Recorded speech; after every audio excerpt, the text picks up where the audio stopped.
El aire en el vestíbulo olía a cera de piso y a las petunias que yo misma cuidaba junto a la entrada.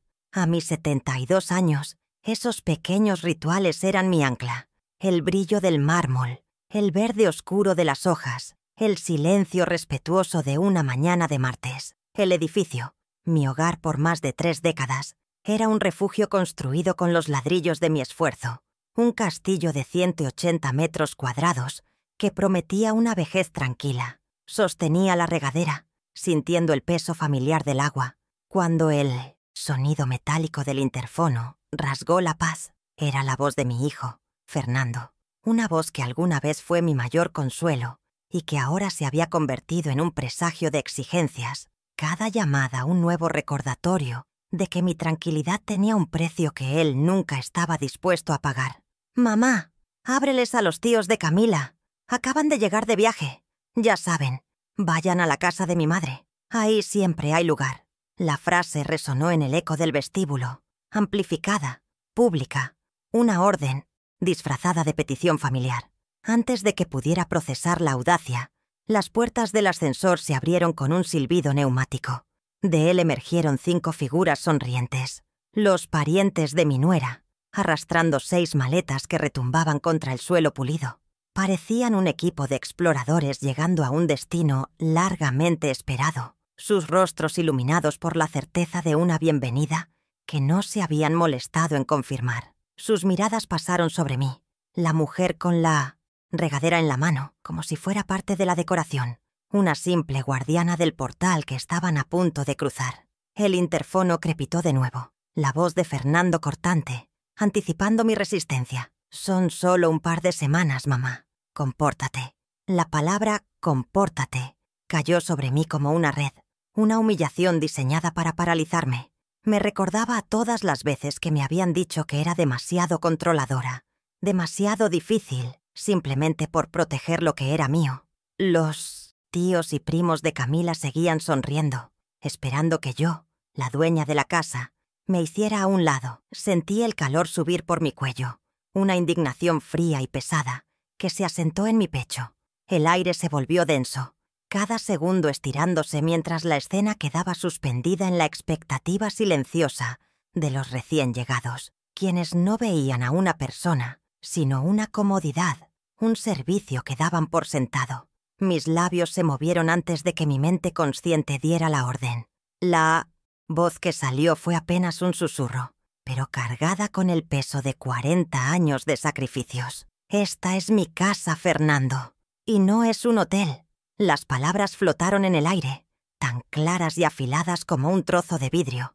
El tío mayor de Camila, un hombre corpulento con una guayabera, parpadeó, su sonrisa vacilante por primera vez. Pude sentir más que ver la puerta de mi vecina, Isidora, abriéndose una rendija.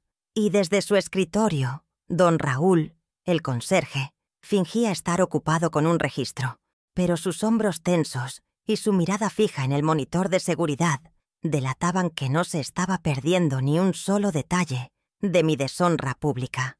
Ellos simplemente me ignoraron, como si mis palabras fueran el zumbido de un insecto molesto. Avanzaron hacia la puerta de mi apartamento. El sonido de las ruedas de sus 6 maletas sobre el mármol fue un estruendo que profanó el silencio sagrado de mi hogar. Una de las sobrinas de Camila, una joven de no más de 20 años, me rozó el brazo al pasar, sin siquiera girarse para disculparse.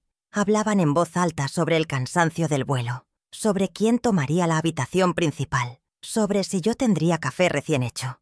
Me trataban como a una empleada invisible, una figura fantasmagórica en mi propio vestíbulo, cuyo único propósito era facilitar su comodidad.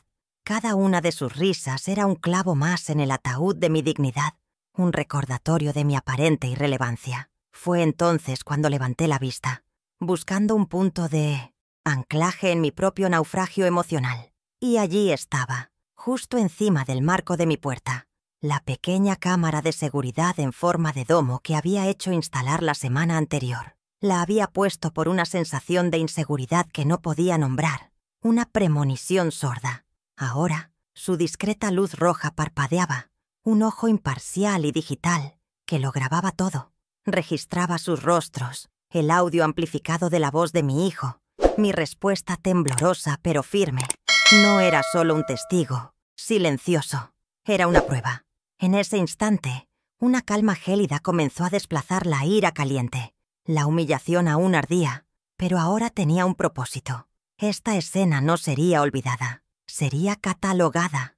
Los parientes de mi nuera se agolparon frente a mi puerta, esperando que yo les abriera, como si fuera el desenlace natural de la situación. La tía de Camila me hizo un gesto con la cabeza, una orden muda para que sacara mis llaves. El ascensor se cerró, dejándome sola con ellos, una anfitriona, forzada en su propio terreno. El silencio incómodo fue roto por el murmullo de don Raúl hablando por teléfono, seguramente contando el chisme del día. Me sentí expuesta, juzgada.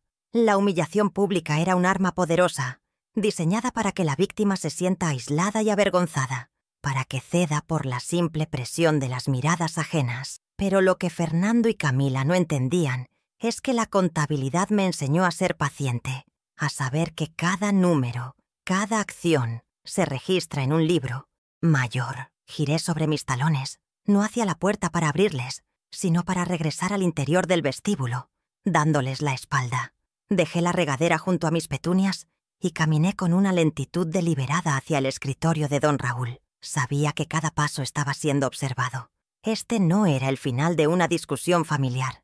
Era el comienzo de una auditoría completa de sus vidas, financiada por mi sacrificio. La humillación de hoy era simplemente la primera partida en un libro de cuentas que estaba a punto de saldar.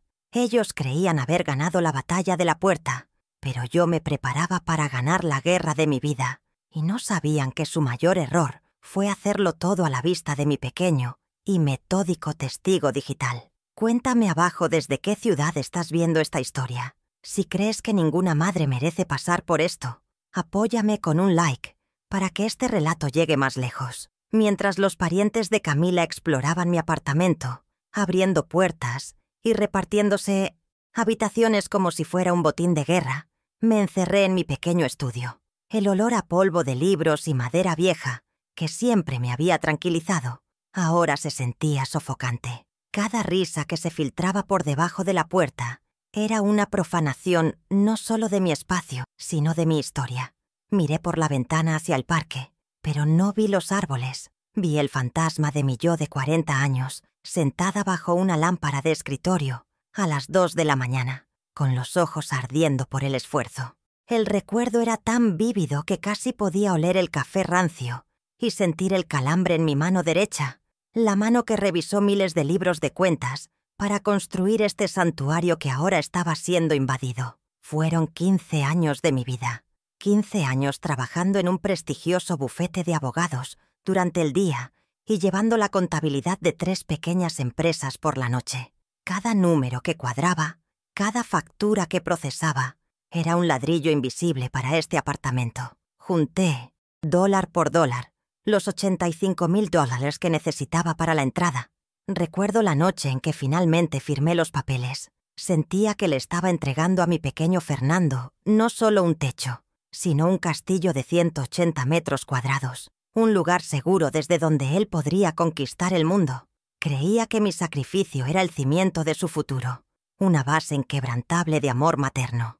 Qué ingenua fui al no darme cuenta de que para él los cimientos solo existen para ser explotados. Mi error fundamental fue pensar que el amor se demostraba con cheques en blanco y sacrificios silenciosos. Él aprendió a ver mi amor no como un refugio, sino como un recurso inagotable, una cuenta bancaria emocional y financiera de la que podía retirar fondos sin jamás hacer un depósito. Mientras escuchaba a la tía de Camila discutir con su marido sobre qué lado de la cama prefería en mi habitación de invitados, me di cuenta de que mi castillo no tenía un rey, sino un ocupante que había repartido llaves a extraños, y ahora la dueña del castillo se preparaba para cambiar las cerraduras. Pero ¿cómo se le explica a un hijo que el amor no es una carta de crédito ilimitada? Hace exactamente 5 años, esa lección debió haber quedado clara. Fernando vino a mi casa con el rostro compungido, hablando de una oportunidad de negocio única, un proyecto de importación que lo haría rico. Necesitaba, según él, Un empujón inicial de $50,000. Me sentó en el mismo sofá donde ahora se reían sus suegros y me habló de mi futuro, de cómo me cuidaría, de que nunca más tendría que preocuparme por nada. Fui a mi caja de seguridad y saqué el certificado de depósito de mi fondo de jubilación. Al firmar el cheque para transferirle los fondos, sentí un orgullo inmenso. Mi hijo, el empresario, estaba invirtiendo en su éxito, o eso creía. ¿Qué madre no lo haría? 2 semanas después de entregarle los ahorros de mi vida, la realidad me golpeó con la vulgaridad de una publicación en redes sociales. Camila, mi nuera, posaba sonriente al lado de un BMW nuevo, de un brillante color azul metálico. La luz del sol se reflejaba en la carrocería impecable y en el reloj de marca que yo le había regalado a Fernando en su cumpleaños. El texto debajo de la foto era un puñal directo a mi confianza. El mejor regalo de aniversario. Gracias, mi amor, por saber siempre cómo tratar a una reina. De repente, los números en mi cabeza empezaron a bailar. El costo del auto, la fecha de la compra. No había ningún negocio de importación. Mi dinero, el fruto de mis noches en vela, se había convertido en un monumento a su vanidad. Me quedé mirando la pantalla del teléfono durante 1 hora, sintiendo cómo el calor de la traición me helaba por dentro. No lo confronté. ¿Qué podía decir? Él simplemente lo negaría. Me llamaría loca, controladora, paranoica. Ya conocía su guión. El silencio se convirtió en mi cómplice y mi verdugo. Acepté la pérdida como una mala inversión, un error de cálculo en la columna más importante de mi vida. Pero la verdad es que no era un error de cálculo. Era una ceguera voluntaria. Me negabas a aceptar que el niño al que le había enseñado a atarse los zapatos ahora usaba esos mismos zapatos para caminar sobre mí, dejándome las huellas de su desprecio marcadas en el alma. Pero toda contadora sabe que las deudas, tarde o temprano, deben ser auditadas. Y la deuda siguió creciendo. 3 años atrás, Fernando me llamó con otra emergencia. El negocio, ese negocio fantasma que nunca despegaba. Iba lento y no podían cubrir la cuota de mantenimiento de su condominio.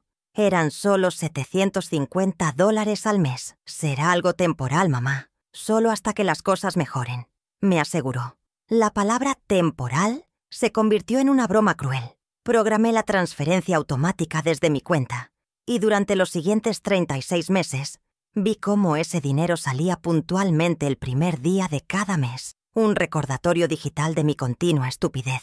Mientras yo pagaba por el techo sobre sus cabezas, ellos publicaban fotos de sus vacaciones en Cancún, con sonrisas bronceadas y cócteles en la mano. Cada transferencia era una pequeña herida, una sangría constante de mis recursos y mi respeto propio. Yo, Elena Baeza, la contadora que había manejado presupuestos millonarios para clientes exigentes, no era capaz de controlar mis propias finanzas frente a la manipulación de mi único hijo. Permití que mis emociones anularan mi lógica, que el amor anulara la aritmética más básica. Él restaba, y yo nunca sumaba el costo real. La suma de esas 36 cuotas ascendía a $27,000, una cifra que, puesta en papel, parecía obscena. Era el precio de su comodidad, pagado con los restos de mi seguridad financiera. ¿Y si esa no era la única cuenta que habían abierto a mi nombre? El abuso no era solo financiero. Era una estrategia de demolición emocional. Recuerdo una cena familiar, hace 1 año, en la que me atreví a sugerir que tal vez deberían recortar algunos gastos. La respuesta de Fernando fue rápida y brutal, diseñada para herir y silenciar. Delante de Camila y de mi nieto Lucas, dijo con una frialdad escalofriante: «Mamá, no seas tan controladora con el dinero». Por eso papá se fue. El silencio que cayó sobre la mesa fue tan denso como el cemento.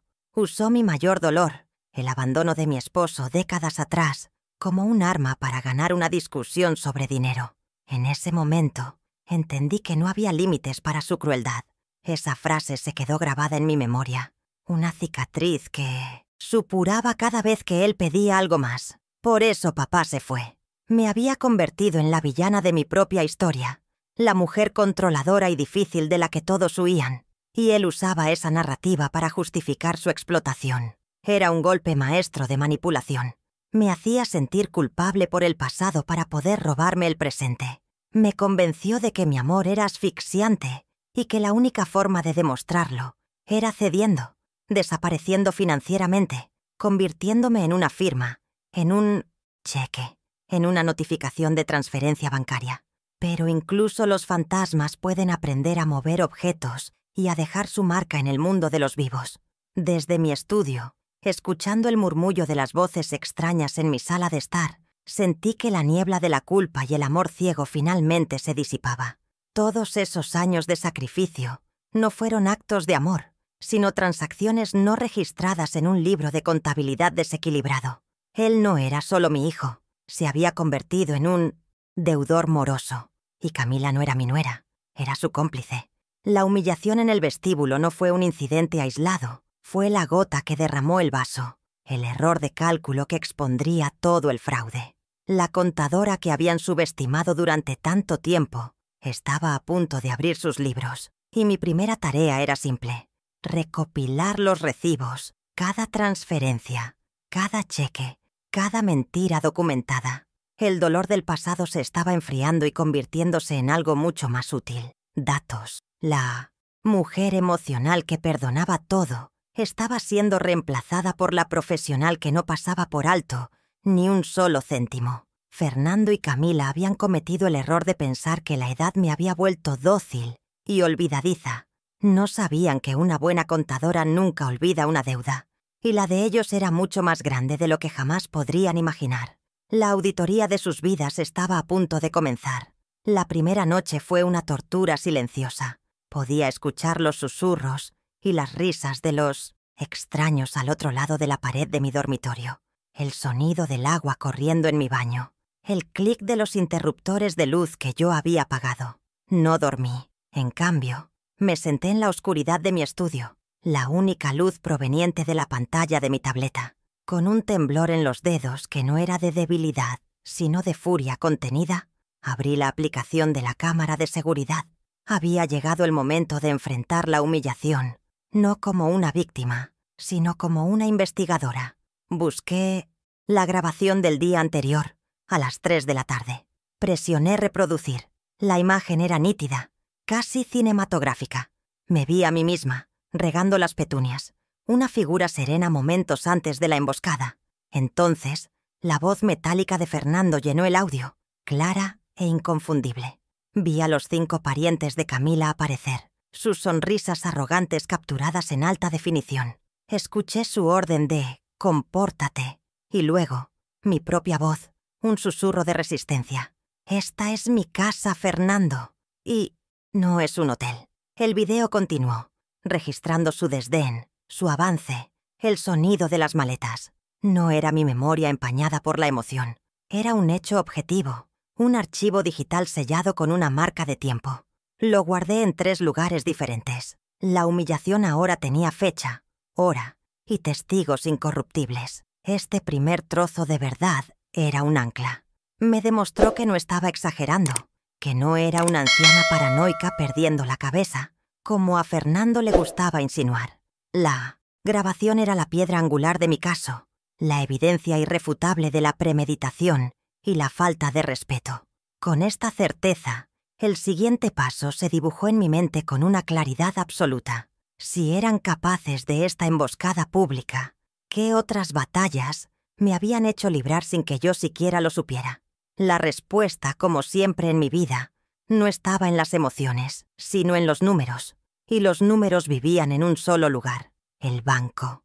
Necesitaba el rastro de papel. A la mañana siguiente, mientras mis invitados aún dormían, salí de casa. En la sucursal de mi banco de toda la vida, el aire acondicionado era gélido, un marcado contraste con la ira que ardía en mi interior. Solicité copias certificadas de 2 transacciones clave: la transferencia de $50,000 de mi cuenta de jubilación a la de Fernando hace 5 años, y el historial completo de los 36 pagos de $750 para la cuota de su condominio. La joven empleada del banco me miró con una curiosidad apenas disimulada, pero yo mantuve una expresión neutra, la de una simple cliente organizando sus finanzas. La profesionalidad era mi armadura. ¿Se daría cuenta ella de que estaba reuniendo las armas para una guerra familiar? Esperé sentada en una silla de plástico, mi cartera sobre mi regazo, observando el ir y venir de la gente. Cada minuto se sentía como una hora. Mi mente trabajaba, uniendo los puntos, creando una línea de tiempo de la explotación. La generosidad que yo había considerado una virtud de madre, ahora se revelaba como mi mayor vulnerabilidad. Era una debilidad que ellos habían identificado y explotado sistemáticamente. Finalmente, la empleada regresó con una carpeta de cartón. Dentro, los documentos estaban perfectamente impresos, con el sello oficial del banco. Los números resaltados en amarillo parecían gritar desde el papel, acusándolos. Comprendí en ese momento que los números no guardan rencor, solo guardan la memoria. De vuelta en mi estudio, con la puerta cerrada con llave, añadí la carpeta del banco al creciente expediente de mi caso. Junto a la tableta que contenía el video, ahora tenía la prueba física del abuso financiero a largo plazo.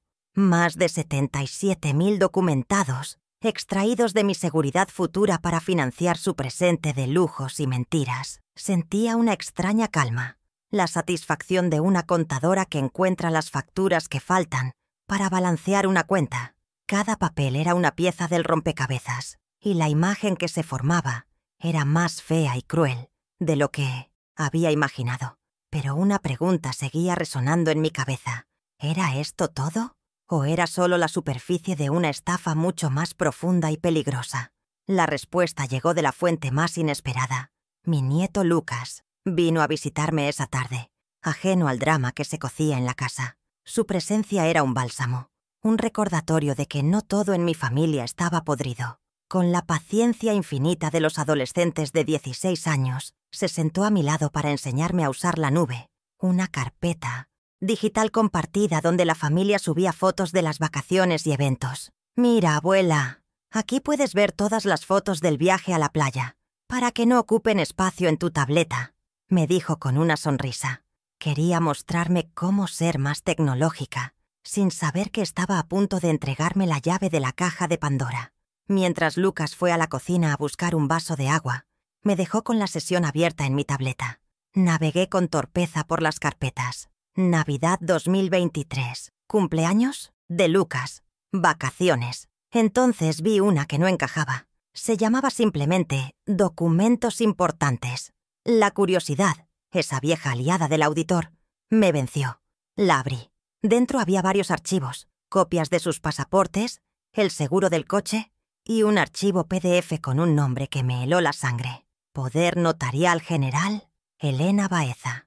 Mi nombre, un poder que yo no recordaba haber firmado jamás. Con el corazón martilleándome en el pecho, lo abrí. El documento parecía oficial, lleno de la jerga legal que intimida a los no iniciados. Pero yo no era una no iniciada. Fui directamente a la última página, a la sección de las firmas, y allí estaba, una imitación torpe y temblorosa de mi propia firma, junto a la de un notario que no conocía. Mis ojos se fijaron en la rúbrica falsificada. Era un intento burdo, casi insultante en su falta de habilidad. Habían intentado replicar mis curvas, pero la presión del trazo era incorrecta. La inclinación era forzada. Sentí un mareo, una náusea que subía desde el estómago. No solo me estaban robando el dinero, estaban intentando robarme la propiedad, mi nombre, mi identidad. En ese momento, la rabia se transformó en un hielo cortante. Me recuperé en segundos. La contadora tomó el control de la abuela traicionada. Con movimientos rápidos y precisos, busqué un pequeño pendrive de plata que guardaba en el cajón de mi escritorio, uno que parecía un simple llavero. Lo conecté a la tableta y descargué el archivo PDF. Lo guardé con un nombre discreto. Receta de pastel. Era la prueba definitiva, la que elevaba su crimen de un simple abuso de confianza a un fraude penal. Mientras el archivo se transfería, una frase se formó en mi mente, una que le diría a Fernando a la cara: «Usaste mi nombre para robarme mi casa, pero olvidaste que yo te enseñé a escribirlo». Lucas regresó con su vaso de agua, sonriendo, y yo le sonreí de vuelta, cerrando la carpeta de documentos y abriéndola de las fotos de la playa.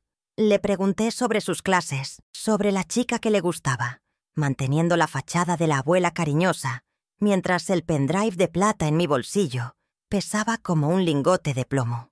La dualidad de ese momento me marcó profundamente. Podía ser la abuela amorosa y, al mismo tiempo, la estratega implacable que planeaba la caída de sus propios padres. No eran roles contradictorios. Eran las dos mitades de una mujer que había sido empujada demasiado lejos. ¿Qué más podían haber hecho a mis espaldas? La existencia del poder notarial falso abrió una nueva línea de investigación en mi mente. ¿Qué cuentas, qué propiedades, qué contratos podrían haber manipulado con ese documento? Me vino a la mente una vieja cuenta de ahorros conjunta que había abierto con Fernando hacía más de 20 años, para emergencias. Hacía tanto tiempo que casi la había olvidado. Tenía un saldo pequeño, o eso creía yo. A la mañana siguiente hice otra llamada. Esta vez, no a mi sucursal, sino a la línea directa de servicio al cliente. Tras verificar mi identidad con preguntas que parecían sacadas de un pasado lejano, pedí el estado de cuenta de los últimos 6 meses. La agente me dijo que me lo enviaría por correo electrónico. El correo llegó 1 hora después. Lo abrí con un nudo en el estómago, esperando encontrar pequeños retiros, gastos inexplicables. Lo que vi fue mucho peor. Había una única transacción, realizada hacía apenas un mes, por un monto de $12,000. El beneficiario era una agencia de viajes de lujo. Mi hijo me había llamado esa misma semana, con la voz quebrada, diciendo que no llegaba a fin de mes, que necesitaba dinero para una reparación urgente en el coche. Le transferí $500. Mientras tanto, a mis espaldas, usaba nuestra cuenta de emergencia para pagar un crucero por el Caribe. La hipocresía era tan descarada que me dejó sin aliento. Adjunto al correo del banco venía el detalle de la compra. Hice clic y apareció la factura. Un recibo a todo color, con una foto de un barco enorme navegando en Sminefersienta, aguas turquesas, con palmeras y un sol radiante. Debajo los nombres de los pasajeros, Fernando Baeza y Camila Serrano. Y al final de la página, en una tipografía grande y negra, el total pagado, $12,000. Imprimí el documento. La imagen brillante del crucero parecía una burla, una postal de su traición. Coloqué el papel junto a las otras pruebas. Una frase resonó en mi cabeza, tan clara como si la hubiera dicho en voz alta. Tu emergencia era el sol del Caribe. La mía era tu traición. Ahora tenía 4 pilares de evidencia. El video de la cámara, la prueba de la humillación, los extractos bancarios, la prueba del abuso financiero sistemático, el poder notarial falsificado, la prueba de la intención de robar mi patrimonio y la factura del crucero, la prueba de su descarada falta de moral. Cada documento contaba una parte de la misma historia sórdida, la historia de cómo mi amor y mi confianza habían sido convertidos en armas contra mí. La mesa de mi estudio ya no era un lugar de trabajo, era la mesa de guerra de un general, y yo estaba dispuesta a planificar cada movimiento. Miré las pruebas extendidas ante mí, un mapa de su engaño. La niebla del dolor había desaparecido por completo, reemplazada por una claridad glacial. Ya no había dudas, ni vacilaciones, ni la tentación de perdonar en nombre del amor familiar. El amor, cuando se pervierte de esa manera, se convierte en una enfermedad que requiere una cirugía radical. Yo era la cirujana, y mis herramientas eran la verdad documentada y la ley. Mi hijo y su esposa creían que yo era una anciana frágil y despistada. Estaban a punto de descubrir que habían cometido un error de cálculo fatal. Habían subestimado a la contadora. No me apresuraría. La venganza, como la buena contabilidad, requiere precisión, paciencia y una presentación impecable de los hechos. Cada una de estas pruebas sería un clavo en el ataúd de su arrogancia. No buscaría una confrontación emocional y desordenada. Planearía una ejecución pública y metódica de su reputación y sus finanzas. Ellos me habían humillado en mi vestíbulo, un espacio semipúblico. Yo les devolvería el favor, pero en un escenario mucho más grande y con un público mucho más importante. Aún no sabían que la fiesta que planeaban para celebrar su supuesto éxito se convertiría en su juicio final. Y en ese proceso no estaría sola. La humillación inicial me había hecho sentir aislada, pero la claridad de las pruebas me dio una nueva perspectiva. Necesitaba un aliado, alguien que pudiera traducir mi indignación y mis documentos en un lenguaje que el sistema legal entendiera, alguien que no se dejara influenciar por los lazos de sangre. Mi vecina Isidora, la abogada jubilada, había visto el principio de todo. Tal vez era hora de que viera el resto de las pruebas y me ayudara a escribir el capítulo final de esta historia. La primera consulta de mi nueva vida estaba a punto de comenzar. Mientras mis invitados reían en la sala, ajenos a la tormenta que se gestaba en mi estudio, yo organizaba mis documentos en una carpeta de cuero negro, cada prueba en su funda de plástico, cada cifra resaltada, cada fecha verificada. El caos que habían traído a mi hogar me había forzado a encontrar un nuevo tipo de orden, un orden forense. Se sentían seguros en mi casa, comiendo mi comida, durmiendo bajo mi techo. Esa era su debilidad, su arrogancia, su creencia de que tenían el control. No se daban cuenta de que ya no eran mis invitados, eran el objeto de mi investigación. Me levanté y caminé hacia la puerta de mi estudio. Al otro lado, el sonido de un programa de televisión a todo volumen. Abrí la puerta solo una rendija, observando la escena. Los parientes de Camila estaban despatarrados en mis sofás, con los pies sobre la mesa de centro, comiendo directamente de los envases. La imagen me solidificó. No sentí ira, sino una especie de desapego profesional. Estaba observando a los sujetos de un estudio, documentando su comportamiento antes de la intervención. Cerré la puerta suavemente. El siguiente paso no sería emocional, sería estratégico. El plan comenzó a formarse en mi mente, no como una explosión de ira, sino como un balance de cuentas. Cada acción que tomaría a partir de ahora estaría calculada para tener el máximo impacto. Necesitaba un cronograma, un presupuesto y, sobre todo, discreción. El silencio se había convertido en mi mejor arma. Ellos prosperaban en el drama y el ruido, en las confrontaciones emocionales que podían manipular. Yo, en cambio, trabajaría en el silencio de mi estudio, preparando los documentos que hablarían por mí. La auditoría estaba completa. Ahora comenzaba la ejecución del plan. La mesa estaba puesta. El video, las transferencias, el poder falso, el crucero, un cuarteto de traiciones. Cada una apuntaba a una faceta diferente de su carácter. La crueldad, la avaricia, la deshonestidad y la arrogancia. Juntas, pintaban un retrato completo que ninguna excusa podría borrar. Mi mano se posó sobre la carpeta de cuero. Era pesada, no solo por el papel, sino por el peso de la decisión que había tomado. Ya no había vuelta atrás. Estaba a punto de desmantelar la vida que mi hijo había construido sobre mis cimientos para demostrarle que los cimientos, cuando se abusa de ellos, pueden derrumbar todo el edificio. Si esta historia te está impactando, déjame saber en los comentarios qué prueba te pareció la más dolorosa. Tu apoyo con un like me ayuda a que más personas entiendan el valor de la dignidad. El lunes por la mañana, con la casa finalmente en silencio mientras los parientes de mi nuera salían de compras con el dinero que seguramente les había dado Fernando, ejecuté el primer paso de mi plan. Toqué el timbre del apartamento de Isidora Beltrán, mi vecina del tercer piso. La invité a tomar un café, un ritual que teníamos de vez en cuando, pero esta vez el pretexto era más que una simple charla de cortesía.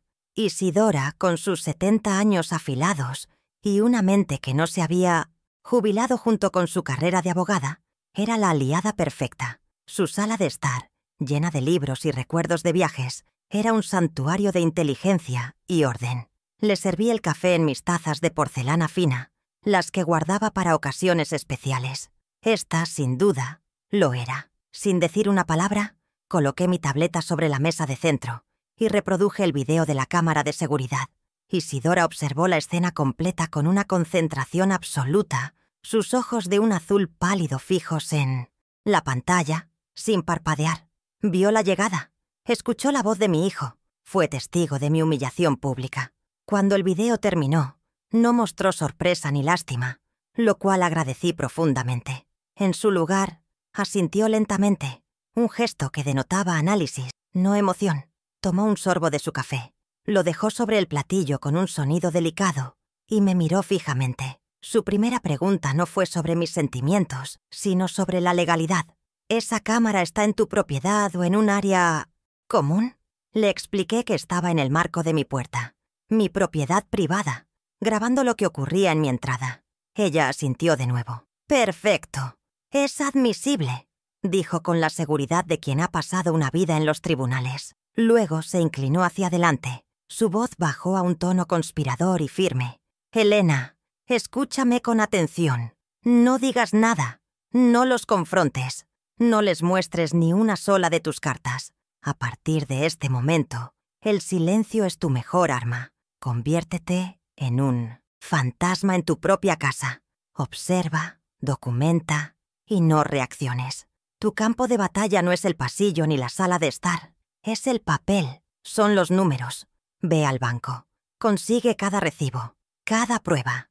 Las palabras de Isidora fueron el permiso que necesitaba para confiar en mis instintos de contadora. Me sentí validada, no como una madre herida, sino como una profesional a punto de realizar una auditoría hostil. Su consejo resonó con la lógica fría que yo entendía.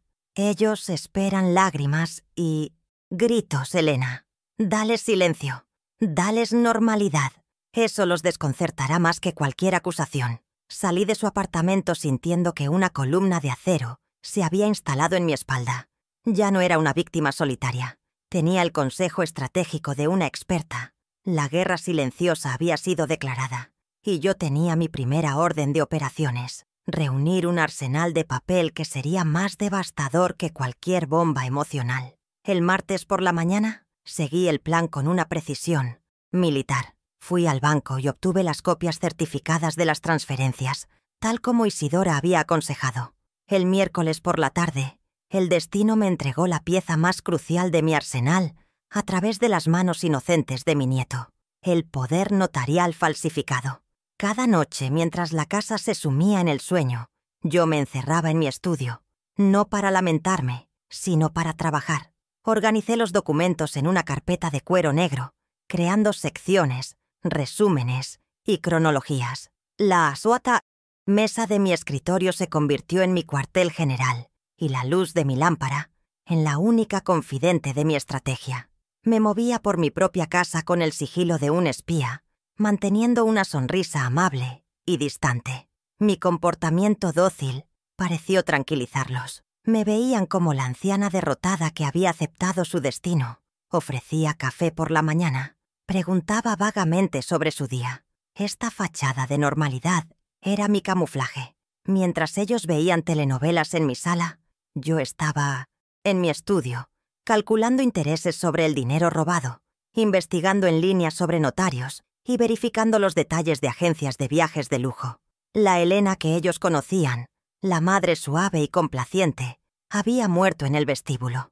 En su lugar, había nacido una estratega que disfrutaba cada pequeño acto de recopilación de datos, sabiendo que cada papel era un paso más hacia su implosión. Pero sabía que el consejo y los documentos no eran suficientes. Necesitaba un arma legal, formal. El jueves a las 11 de la mañana tenía una cita. Isidora me había recomendado a un antiguo colega suyo, un abogado llamado Matías Herrera, conocido por ser implacable en casos de fraude financiero. Su oficina, en el centro de la ciudad, era un espacio de maderas oscuras, cuero y el olor a autoridad. Era un hombre de unos 50 años, con una mirada que parecía capaz de ver a través de las excusas. No perdí el tiempo en preámbulos emocionales. Coloqué la carpeta de cuero sobre su imponente escritorio de caoba y le dije: «Buenos días, señor Herrera. Vengo a presentarle el caso de un fraude continuado». Su expresión, inicialmente cortés, se transformó a medida que examinaba cada prueba. Él revisó los documentos en un silencio sepulcral que duró casi media hora. Primero, el video, luego, las transferencias bancarias, después, la factura del crucero y finalmente, el poder notarial falsificado. Cuando llegó a ese último documento, se quitó las gafas, se frotó el puente de la nariz y me miró con una nueva gravedad. «Señora Baeza», dijo, y su voz era solemne. «Esto que tiene aquí no es un simple abuso de confianza familiar. Esto es un delito. Falsificación de un documento público. Fraude, estafa. Estamos hablando de consecuencias penales serias. Sentí una oleada de alivio helado. No estaba loca. La ley estaba de mi lado. Y ahora tenía a su campeón. Le entregué toda la carpeta, mi trabajo de los últimos días. Quiero recuperar mi dinero, proteger mi propiedad y, sobre todo, restaurar el orden, le dije, mi voz firme. Él asintió. Haremos más que eso. Prepararé inmediatamente una notificación extrajudicial exigiendo el desalojo de su propiedad y la devolución de los fondos. Simultáneamente, redactaré la querella por fraude. Les daremos un plazo de 48 horas para cumplir antes de que la denuncia se presente en la fiscalía. Me explicó los pasos, los plazos, los posibles escenarios. Por primera vez en años, sentí que no estaba sola en esta lucha. Tenía un plan, un profesional y un arsenal de pruebas irrefutables. La maquinaria de la justicia, lenta pero poderosa, había comenzado a moverse. Los siguientes días fueron una prueba de mi autocontrol. Los parientes de Camila seguían en mi casa, su presencia una afrenta diaria a mi paciencia. Comían mi comida, usaban mi electricidad, llenaban mi espacio con su ruido y su desorden. Yo, sin embargo, me mantenía serena, una isla de calma en medio del huracán que estaba a punto de desatar. Observaba a Fernando y a Camila cuando venían de visita, notando su creciente arrogancia. Se sentían victoriosos, creyendo que habían superado mi débil resistencia inicial. No tenían idea de que cada sonrisa amable que yo les ofrecía era la sonrisa de una cazadora que observa a su presa caminar directamente hacia la trampa. Solo necesitaba el momento y el lugar perfectos, y ellos mismos me lo proporcionaron. El sábado por la mañana, recibí una llamada de Lucas. Su voz sonaba emocionada. «Abuela, mis papás van a dar una gran fiesta esta noche. Dicen que es para celebrar un nuevo negocio súper importante que acaban de cerrar. Va a venir un montón de gente importante». Colgué el teléfono y me quedé mirando por la ventana. Un nuevo negocio, una celebración. La conexión fue instantánea y tan clara como un rayo. El poder notarial falsificado no era para el futuro. Ya lo habían usado. El negocio era, sin duda, un préstamo, una hipoteca sobre mi propiedad. Y esta fiesta era para celebrar el dinero que acababan de robarme. La audacia era monumental. En ese instante, el plan cambió. La notificación extrajudicial silenciosa ya no era suficiente. No merecían la discreción de un sobre cerrado, entregado por un mensajero. Me habían humillado en público, y su castigo debía ser igualmente público. Habían elegido el escenario, la hora y la audiencia. Yo solo tendría que escribir el guión para el acto final de su farsa. Se preparaban para una fiesta. Yo me preparaba para una guerra. Cogí el teléfono y llamé al abogado Herrera. «Matías», le dije usando su nombre de pila por primera vez, «tenemos un cambio de planes. La notificación no se enviará. La entregaremos en persona, esta noche, en una fiesta». Al otro lado de la línea hubo un breve silencio, y luego escuché una leve sonrisa en la voz del abogado. «Elena, me gusta su estilo. Estaré allí. Envíeme la dirección». Ahora todos los elementos estaban en su lugar. La fecha, esta noche, el lugar, la ostentosa casa de mi hijo, pagada con mi dinero, la audiencia, sus amigos, sus futuros socios, toda la gente a la que querían impresionar. El clímax de su éxito sería el escenario de su caída. Me sentí invadida por una energía fría y vibrante. La espera había terminado. Era la hora de la ejecución. No habría más escondites, no más silencio. Habría una confrontación, pero en mis términos. Pasé la tarde preparándome, no como quien se alista para una batalla, sino como quien se prepara para una actuación estelar. Elegí mi atuendo con un cuidado meticuloso. Un traje de pantalón de lino color marfil, elegante, sobrio, autoritario, joyas mínimas, solo los pendientes de perlas que mi madre me había regalado. Un símbolo de verdadera herencia, no de estatus comprado. Cada gesto era deliberado. Planché la chaqueta, lustré mis zapatos, arreglé mi cabello. No iba a parecer una víctima.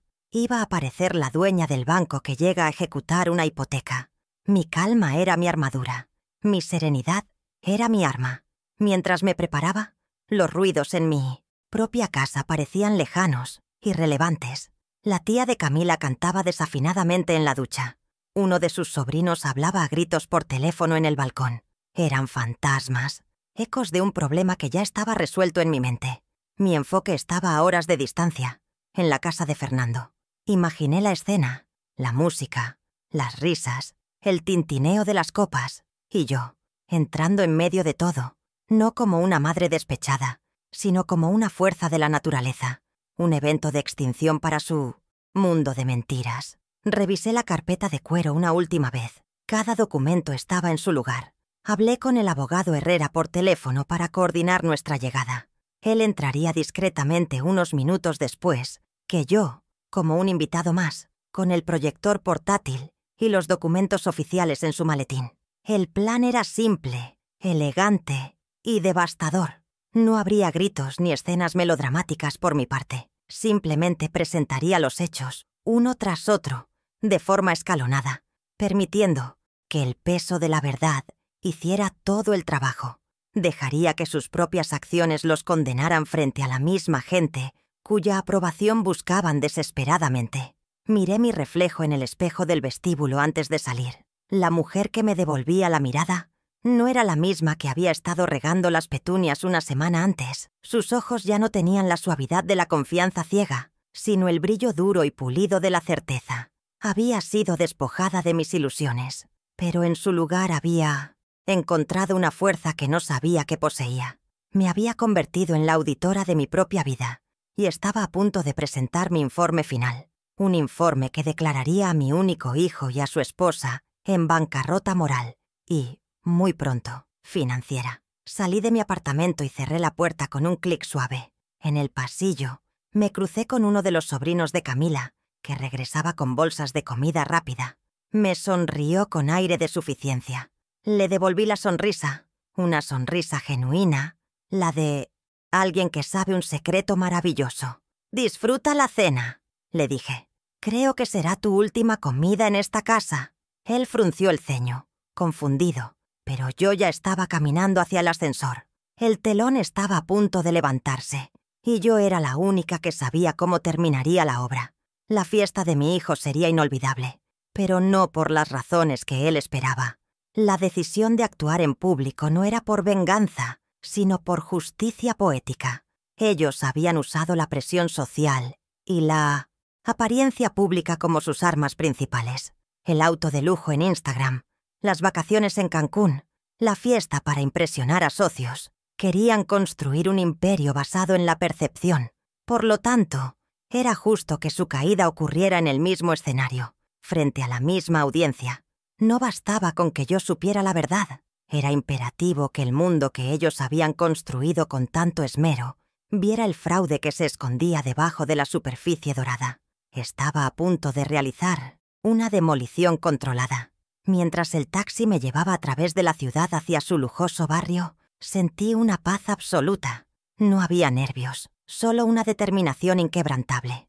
Durante años había financiado un espectáculo del que yo no era parte, un teatro de apariencias donde yo era la inversora silenciosa y despreciada. Esta noche irrumpiría en el escenario, detendría la función y le mostraría al público quién era realmente el dueño del teatro. No era solo por el dinero o la casa, era por cada mentira, cada humillación, cada vez que me hicieron sentir pequeña e invisible en mi propia vida. Esta noche me asegurarían de que todos me vieran. El coche se detuvo frente a la casa. Las luces brillaban, la música se derramaba por las ventanas abiertas y las siluetas de los invitados se movían en el interior. Parecía una escena de éxito y felicidad, pero yo sabía que era un castillo de naipes y llevaba en mi bolso el soplo de viento que lo derribaría todo. Pagué al taxista, alisé mi chaqueta color marfil y caminé hacia la puerta. Mi corazón no latía más rápido. Estaba calmado, rítmico, como el metrónomo de un relojero que marca el momento exacto. La hora del ajuste de cuentas había llegado, y yo era la puntualidad encarnada. Crucé el umbral de la casa, y el ruido de la fiesta me golpeó como una pared. Risas forzadas, música con un bajo retumbante que vibraba en mi pecho, y el murmullo de docenas de conversaciones superficiales. El aire olía a vino caro y a una mezcla abrumadora de perfumes. Por un momento me quedé quieta en la entrada, una figura vestida de marfil en un mar de colores oscuros y brillos. Observé la escena. Vi a Fernando con su reloj de marca en la muñeca, gesticulando ampliamente, mientras contaba una anécdota a un grupo de hombres de traje. Vi a Camila, sosteniendo una copa de champán, riendo con la cabeza echada hacia atrás, la anfitriona perfecta en su reino de apariencias. Eran los monarcas de un imperio construido sobre el fraude, y no tenían idea de que su auditora acababa de llegar. Fue Camila quien me vio primero. Su sonrisa se tensó por una fracción de segundo, antes de recomponerse en una máscara de bienvenida forzada. Se disculpó con su grupo y se deslizó entre la gente, su vestido de seda susurrando a su paso. Se acercó a mí no con un abrazo, sino con las manos en mis brazos, un gesto que parecía de afecto pero que en realidad era de control, para guiarme, para contenerme. «Mamá Elena, qué sorpresa. No sabía que vendrías», dijo en un tono falsamente dulce, lo suficientemente alto para que los que estaban cerca la oyeran. «Ven, vamos a la cocina. Es un lugar más tranquilo para que puedas sentarte. Hay demasiado alboroto aquí para ti». Su intención era clara, sacarme del escenario principal, aislarme antes de que pudiera causar una escena. Pero yo no me moví. Planté mis pies firmemente en el suelo de mármol pulido. Retiré mis brazos de su agarre con un movimiento suave pero definitivo. La miré, directamente a los ojos, manteniendo mi voz en un tono conversacional, pero lo suficientemente claro para que el pequeño círculo de personas a nuestro alrededor pudiera escuchar. «Gracias, Camila, pero estoy perfectamente bien aquí. De hecho, la fiesta parece magnífica. Y veo que están sirviendo un champán excelente», dije, inclinando la cabeza hacia la botella que un camarero sostenía cerca. «Es una elección audaz, generalmente reservada para celebraciones muy especiales, como la firma de un préstamo inesperadamente grande. Felicidades por el éxito». La máscara de Camila se resquebrajó. Fue un cambio casi imperceptible para un extraño. Pero yo, que había estudiado su rostro durante años, lo vi todo. El ligero ensanchamiento de sus ojos, el endurecimiento de su mandíbula, la forma en que sus nudillos se pusieron blancos alrededor de la copa de champán. Se rió, un sonido agudo y frágil. «¿De qué hablas, Elena? Siempre hemos disfrutado de las cosas buenas de la vida». Intentó desestimar mi comentario como el divagar de una anciana, pero mi precisión la había descolocado. La palabra préstamo había aterrizado como una piedra en un estanque tranquilo, y las ondas de pánico comenzaban a extenderse por su rostro. Fernando, desde el otro lado de la sala, notó la tensión y comenzó a caminar hacia nosotras, con el ceño fruncido. Él llegó como un falso salvador, poniendo un brazo protector alrededor de Camila y mirándome con una preocupación fingida que era más insultante que la hostilidad abierta. «Mamá, ¿estás bien? Te noto un poco confundida», dijo, su voz goteando una condescendencia paternalista. «Quizás el ruido te está afectando. No es momento para tus historias». Estaba usando su táctica habitual, desacreditarme públicamente, pintarme como senil, para que cualquier cosa que dijera fuera inmediatamente invalidada. Era un movimiento predecible, el de un cobarde que no tiene argumentos y recurre al ataque personal. Puso su mano en mi hombro, intentando de nuevo apartarme de la multitud para silenciar la amenaza que yo representaba. Pero esta vez yo estaba lista para su juego. Levanté mi mano y aparté la suya de mi hombro, no con violencia, sino con una autoridad gélida que lo sorprendió. Lo miré fijamente, a mi propio hijo, y por primera vez no vi al niño que había criado, sino a un extraño, a un adversario. Dejé que el silencio se extendiera por un segundo, atrayendo la atención de los más cercanos. «No te preocupes por mi memoria, Fernando», dije, y mi voz era tan afilada como el hielo. «Está perfectamente. De hecho, es tan clara como una grabación en alta definición, con fecha, hora y audio de alta fidelidad». Pronuncié cada palabra lentamente, de forma deliberada, observando cómo el color desaparecía de su rostro. La mención específica de una grabación, de la fecha y la hora, no era una amenaza vaga. Era una declaración de hechos. El impacto fue inmediato y profundo. Las sonrisas de ambos se congelaron, convirtiéndose en rictus de pánico. Se miraron el uno al otro. Una comunicación silenciosa y aterrorizada pasando entre ellos. Habían subestimado por completo la situación. La anciana dócil y confundida que esperaban manejar se había revelado como una oponente que tenía pruebas concretas y aterradoras. El poder en nuestra pequeña interacción se había invertido de forma total y absoluta. Yo era la que tenía el control. Ellos, los anfitriones de la fiesta, los supuestos celebrantes del éxito, se habían convertido en dos acusados en un juicio improvisado, y el sudor frío comenzaba a formarse en la frente de mi hijo. Con una pequeña sonrisa, me disculpé elegantemente. Ahora, si me disculpan, creo que iré a buscar una copa de ese excelente champán. Me di la vuelta y me alejé, dejándolos plantados en medio de la sala, paralizados por la incertidumbre y el miedo. Pude sentir sus miradas clavadas en mi espalda mientras me dirigía al bar. Esta pequeña victoria era crucial. No había revelado todo mi arsenal, pero les había mostrado que tenía una bomba y que no dudaría en usarla.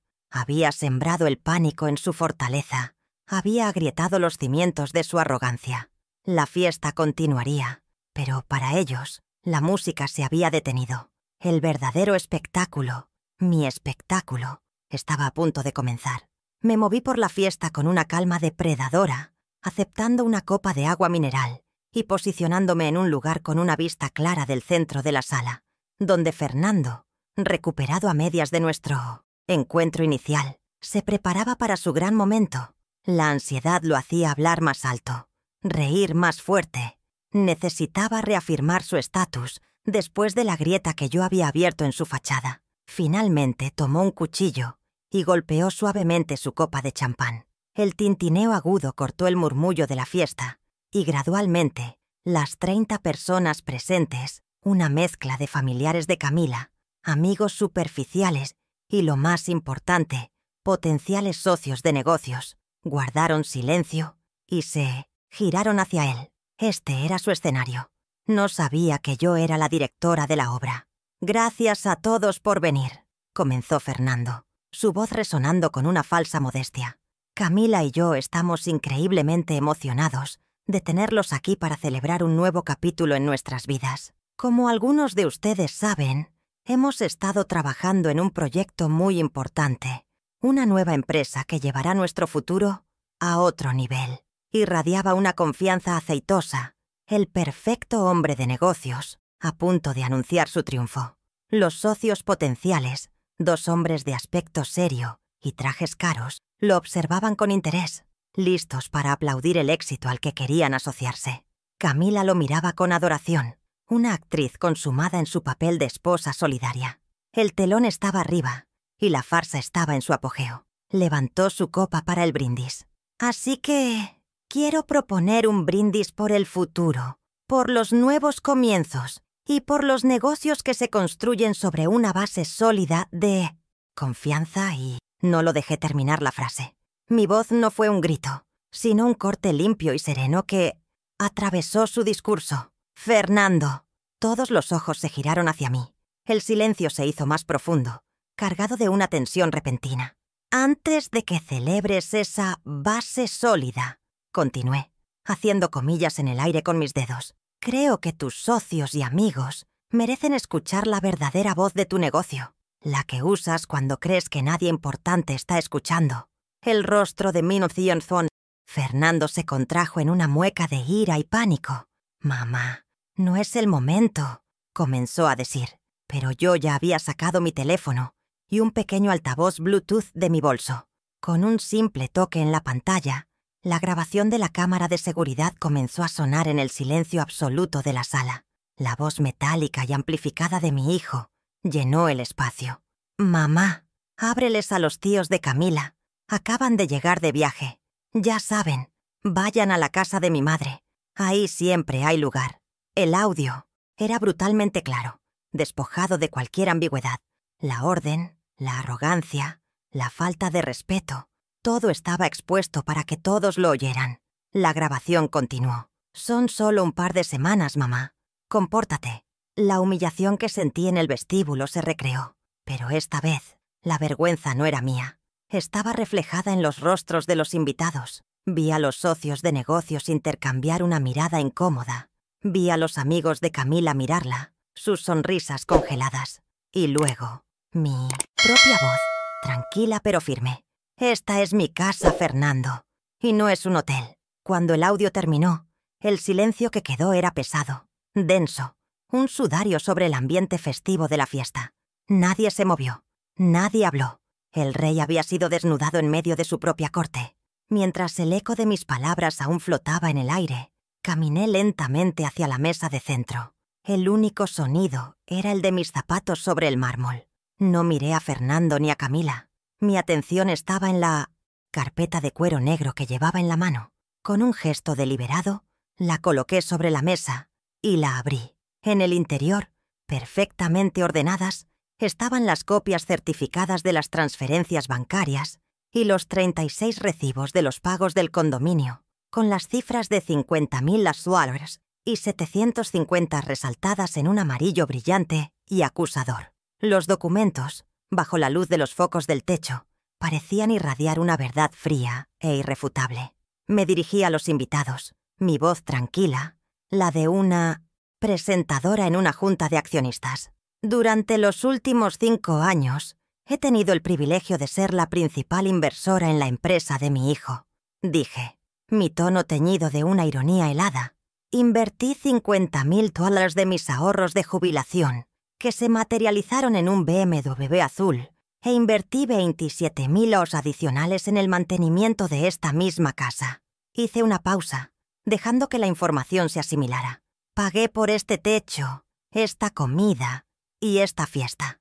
Consideren esto mi contribución final y el cierre de mi inversión. Los murmullos comenzaron a crecer. Un zumbido de escándalo que se extendía por la sala.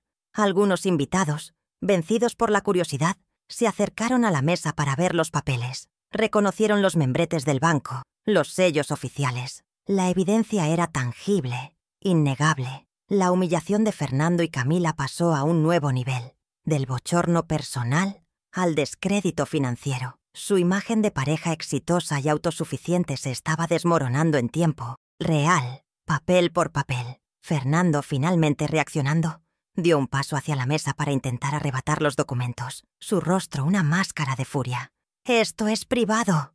No tienes derecho», gritó, su voz perdiendo toda compostura. Pero antes de que pudiera tocar un solo papel, una nueva figura intervino. Matías Herrera, mi abogado, que había entrado discretamente y esperaba en un rincón, se adelantó. Con la calma de un profesional acostumbrado al conflicto, puso una mano firme sobre la carpeta. «Yo no haría eso si fuera usted, señor Baeza», dijo, su voz resonando con una autoridad tranquila pero absoluta. El efecto fue inmediato. Fernando se detuvo, sorprendido por la presencia de un extraño que claramente emanaba poder legal. Los invitados se giraron hacia el recién llegado, entendiendo que esto no era solo un drama familiar, se había convertido en un procedimiento oficial. La atmósfera de la fiesta ahora se parecía más a la de una sala de audiencias. El señor Herrera no le dio tiempo a reaccionar. Abrió su maletín y sacó un pequeño proyector portátil. Con una eficiencia tranquila, lo conectó y apuntó a una gran pared blanca que hasta ese momento había exhibido una pintura abstracta de mal gusto. En un instante, la pintura fue reemplazada por la imagen ampliada del poder notarial. La sala entera contuvo la respiración. Allí, proyectado para que todos lo vieran, estaba el documento con el que planeaban robarme, y debajo, la firma falsificada, temblorosa y patética, en su imitación, junto a mi nombre, Elena Baeza. La prueba final, la más condenatoria, estaba ahora a la vista de todos. El abogado usó un puntero láser rojo para trazar la firma fraudulenta. El pequeño punto de luz bailó sobre las líneas torpes, exponiendo la falsificación más allá de toda duda. «Como pueden ver», explicó el señor Herrera a la audiencia atónita, «esta firma es una falsificación burda. Ya ha sido analizada por un perito calígrafo que ha confirmado el fraude». Luego, me volví hacia mi hijo que estaba pálido como un fantasma y le hice la pregunta que había estado ensayando en mi mente.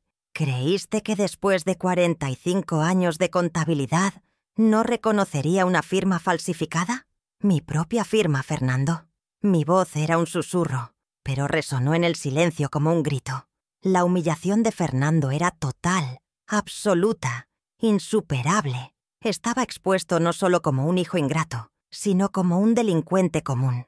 Los socios de negocios que lo miraban con admiración, minutos antes, ahora lo observaban con una mezcla de conmoción y desprecio. Su futuro, construido sobre esa mentira, se había evaporado bajo la luz del proyector. Fue en ese momento de máxima vulnerabilidad que el señor Herrera comenzó a administrar las consecuencias. Sacó un sobre grueso de su maletín y se lo entregó a Fernando. «Señor Baeza», dijo formalmente, «aquí tiene una orden de cese y desista y la notificación de la querella por fraude que mi clienta ha interpuesto en su contra. Tiene 24 horas para responder». Fernando miró el sobre como si fuera una serpiente. No lo tomó. El abogado simplemente lo dejó caer sobre la mesa, junto a los extractos bancarios. Luego el señor Herrera se dirigió de nuevo a la sala. Su voz no dejaba lugar a dudas. «Además, para que todos estén al tanto, hemos notificado a las autoridades correspondientes sobre la ocupación ilegal del apartamento de la señora Baeza. En este preciso momento, una patrulla de policía se dirige al edificio para escoltar a sus invitados fuera de la propiedad, de forma pacífica, o si es necesario por la fuerza». Camila ahogó un sollozo, su mano volando hacia su boca. La invasión de mi hogar estaba a punto de terminar. Finalmente di el último golpe. El personal. Di un paso al frente y me dirigí a Fernando, que me miraba con ojos llenos de un odio impotente. «Y una cosa más, hijo. Esa cuenta conjunta de emergencia que vaciaste para tu crucero de lujo, de $12,000, la he congelado esta tarde.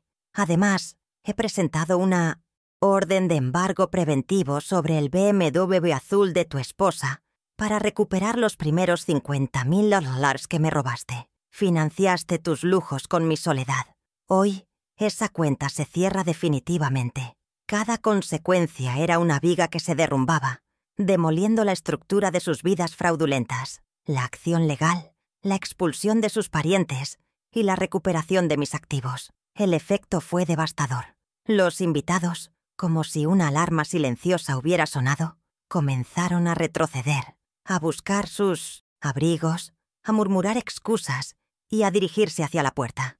Nadie quería ser asociado con el fraude, el escándalo, la ruina social. Los socios de negocios fueron los primeros en irse, sin siquiera una palabra de despedida, sus rostros como máscaras de piedra. La fiesta, la gran celebración del éxito, había muerto en menos de 10 minutos. La música se había detenido, pero el zumbido del proyector continuaba, manteniendo la imagen de la firma falsa en la pared, un epitafio digital para su reputación. Me quedé allí, en medio de la sala que se vaciaba rápidamente, observando a mi hijo y a su esposa. Estaban solos, aislados en una isla de su propia creación, rodeados por los restos de su fiesta fallida y las pruebas de sus crímenes. Camila lloraba silenciosamente. Sus lágrimas de cocodrilo no generaban ninguna simpatía. Fernando simplemente me miraba, su expresión vacía, la de un hombre que ha apostado todo a una mentira y lo ha perdido. No sentí triunfo, ni alegría, ni siquiera ira. Sentí la fría y tranquila satisfacción de una contadora que finalmente ha balanceado las cuentas. El saldo final era 0. El señor Herrera apagó el proyector y la pared volvió a ser blanca. Guardó sus cosas en su maletín con una eficiencia tranquila. Se acercó a mí y me dijo en voz baja: «Nuestro trabajo aquí ha terminado. Elena, vámonos», asentí. Antes de irme, miré por última vez la escena de la devastación. Los canapés a medio comer, las copas de champán abandonadas, las serpentinas patéticas en el suelo. Era el paisaje después de la batalla, una batalla que gané sin levantar la voz, usando solo la verdad como mi artillería. Di media vuelta y caminé hacia la puerta, sin mirar atrás. Mientras salía al aire fresco de la noche, sentí que un peso inmenso, uno que había estado cargando durante años, finalmente se levantaba de mis hombros. No solo había recuperado el control de mis finanzas y mi hogar, Había recuperado mi dignidad. Había demostrado a mí misma y a los demás que no era una anciana débil y manipulable, sino una mujer de sustancia y fuerza. Dejé atrás las ruinas de su fiesta y de sus vidas y caminé hacia mi propio futuro, uno en el que yo, y solo yo, establecería los términos y condiciones. La auditoría había concluido. El viaje de vuelta a casa fue silencioso. El abogado me dejó en la puerta de mi edificio. Al entrar en el vestíbulo, el mismo lugar de mi humillación, vi a don Raúl en su escritorio. Me miró y por primera vez no había lástima en sus ojos, sino un profundo y silencioso respeto. Me dio un pequeño asentimiento, casi imperceptible. Le devolví el gesto. Subí en el ascensor, sintiendo la ligereza en mi cuerpo. Sabía que al abrir la puerta de mi apartamento, lo encontraría invadido, pero también sabía que en cuestión de horas estaría vacío y en silencio. Estaría mío otra vez, y esta vez, para siempre. La clave de la victoria no había sido la confrontación, sino la preparación. Cada hora que pasé en mi estudio, cada documento que recopilé, cada paso del plan que tracé, había sido una inversión en este resultado. La batalla pública duró solo unos minutos, pero se había ganado en los días de trabajo silencioso y metódico. Fernando y Camila nunca tuvieron una oportunidad, porque luchaban con emociones y mentiras contra un oponente armado con hechos y una estrategia impecable. Habían traído un cuchillo a una guerra de artillería, y el resultado era inevitable. La contadora siempre gana. Me detuve frente a la puerta de mi apartamento. Escuché voces nerviosas en el interior. Los parientes de Camila seguramente alertados por una llamada frenética. No sentí ninguna aprensión. Saqué mis llaves. El sonido del metal al entrar en la cerradura sonó diferente, más firme, más definitivo. Era el sonido de la propietaria regresando para reclamar lo que es suyo. La batalla había terminado, pero la paz aún tenía que ser asegurada. El epílogo de mi vida anterior estaba escrito. Ahora era el momento de empezar a escribir el primer capítulo de la nueva. La policía llegó una hora después de que yo regresara a casa. 2 oficiales, un hombre y una mujer, tocaron a mi puerta con una cortesía profesional que contrastaba fuertemente con la invasión que habían venido a resolver. Les abrí y, sin necesidad de muchas explicaciones, procedieron a ejecutar su deber. Los parientes de Camila, que habían estado susurrando frenéticamente en la sala de estar, se quedaron en silencio ante la presencia de los uniformes. No hubo gritos, ni resistencia. Su arrogancia se había desinflado, reemplazada por una humillación abyecta. Los vi recoger sus 6 maletas en un silencio avergonzado, sin atreverse a mirarme a los ojos. Los observé salir de mi apartamento, escoltados por la ley, y sentí, no placer, sino el alivio tranquilo de un orden natural que finalmente se restauraba. A la mañana siguiente, a las 9 en punto, un cerrajero cambió todas las cerraduras de mi apartamento. El sonido del taladro y el metal era música para mis oídos. El viejo cerrojo, cuyas llaves mi hijo todavía tenía, fue reemplazado por uno nuevo, de alta seguridad. Cuando el trabajo terminó, el cerrajero me entregó un juego de 3 llaves nuevas, brillantes y anónimas. Sostenerlas en la palma de mi mano fue una sensación de poder y finalidad. Cerré la puerta y el clic del nuevo pestillo fue un sonido sólido, definitivo. Era la materialización de un nuevo límite, una barrera de acero que declaraba que el acceso incondicional a mi vida y a mi hogar había terminado para siempre. Mi castillo volvía a ser una fortaleza. Los intentos de comunicación de Fernando fueron tan predecibles como desesperados. Primero, una avalancha de mensajes de texto llenos de ira y acusaciones. Luego, docenas de llamadas perdidas. Finalmente, los mensajes de voz que pasaban de la furia a la súplica lastimera. No respondí a ninguno. En su lugar, le envié un único y último mensaje, redactado por mi abogado. Toda comunicación futura deberá dirigirse a mi representante legal Matías Herrera. Su número de contacto es... Establecí un muro legal entre nosotros, transformando nuestra relación de una de manipulación emocional a una de correspondencia formal. A partir de ahora, cada una de sus palabras sería examinada y registrada. El juego había cambiado, y yo había reescrito todas las reglas. Las consecuencias de la fiesta se extendieron como una onda expansiva. El escándalo se propagó rápidamente por su círculo social y profesional. Los socios de negocios, por supuesto, se retiraron del supuesto proyecto, no queriendo asociarse con un fraude tan descarado. La presión financiera se volvió insostenible. Sin mi apoyo y enfrentando una costosa batalla legal, se vieron obligados a poner en venta la lujosa casa, el escenario de su caída. Sus amigos se distanciaron, y las publicaciones de Camila en las redes sociales cesaron abruptamente. Su mundo, construido sobre la frágil base de la percepción y mi dinero, se había derrumbado por completo. Habían perdido no solo la financiación, sino el respeto y la reputación que tan desesperadamente anhelaban. Semanas después, mi apartamento respiraba una nueva paz. El silencio ya no era una ausencia de ruido, sino una presencia tranquilizadora. El sol de la tarde entraba por las ventanas recién limpias, iluminando las partículas de polvo que bailaban en el aire.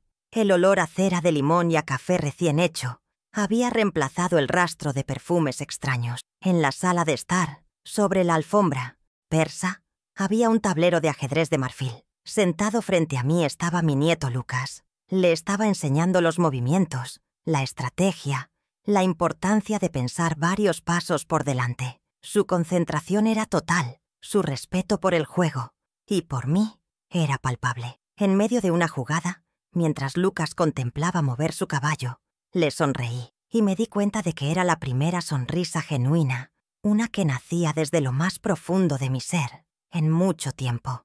No era una sonrisa de victoria, sino de contentamiento. Era la alegría simple de compartir un momento de calma con alguien que me quería, sin condiciones. En el rostro de mi nieto no vi la manipulación de su padre, ni la vanidad de su madre, sino una decencia innata, una promesa de que no todo en mi legado estaba perdido. Este momento, esta paz, era el verdadero rendimiento de mi nueva inversión en mí misma. Fue entonces cuando mi teléfono, que descansaba en silencio sobre la mesita auxiliar, vibró y se iluminó. Ambos miramos la pantalla. El nombre Fernando brillaba. Una intrusión digital del pasado en mi presente sereno. Lucas me miró, sus ojos jóvenes llenos de una pregunta silenciosa. El Fernando de antes habría contado con que la culpa, el deber materno o la simple costumbre me harían contestar. Esperaría poder usar su voz para abrir una grieta en mis nuevas defensas. Observé el nombre en la pantalla por un largo segundo, no con angustia, sino con el desapego de una administradora revisando una cuenta cerrada. Sin cambiar de expresión, sin que mi sonrisa se desvaneciera, estiré la mano y presioné el botón rojo, rechazando la llamada. El teléfono se oscureció y volvió al silencio. Luego, mi atención regresó por completo al tablero de ajedrez. «Es tu turno, cariño», le dije a Lucas, mi voz tranquila y firme. «Recuerda, protege siempre a tu reina». El gesto fue pequeño, casi insignificante, pero para mí lo fue todo. Fue la afirmación final de mi independencia, la prueba de que el control que él había ejercido sobre mí durante décadas se había roto de forma irrevocable. El poder de colgar, de negar el acceso, era el poder más grande de todos. La vida me enseñó que el balance más importante no es el de las cuentas bancarias, sino el del respeto propio. Entregar demasiado de una misma, en nombre de un amor mal entendido, no es generosidad, es una quiebra personal. Tuve que llegar al fondo para entender que mi valor no residía en cuánto podía dar, sino en mi capacidad para decir «basta». ¿Qué momento de esta historia te hizo pensar diferente? Déjalo en los comentarios. Y, si crees que esta verdad puede ayudar a otra mujer a encontrar su fuerza, apóyame con un like para que el algoritmo no la entierre. Miré a Lucas mover su pieza, sus jóvenes cejas fruncidas en concentración. El futuro de nuestra familia estaba allí, en ese tablero, en las decisiones que tomara, en las lecciones que aprendiera no solo sobre el ajedrez, sino sobre la integridad y los límites. Mi papel ya no era financiar los errores de una generación, sino guiar la sabiduría de la siguiente. Durante 40 años, mi mayor inversión fue mi hijo. Hoy, por fin, he decidido invertir en mí misma. Y los rendimientos, por primera vez, son la paz.